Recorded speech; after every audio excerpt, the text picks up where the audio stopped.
আর কতগুলো কথা বললে বলেন।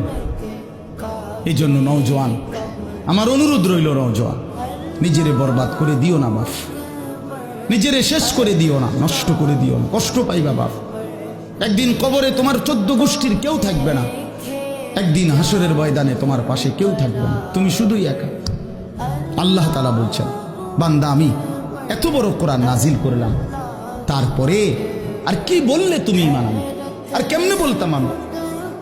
নবীজি জিজ্ঞেস করবে, খোদার কসম নবী জিজ্ঞেস করবে, উম্মত 23টা বছর আমি দিন রাত কাঁদছি রে উম্মত, তুই জানোস না উম্মত আমি তোর জন্য কি পরিমাণ কাঁদছিলাম।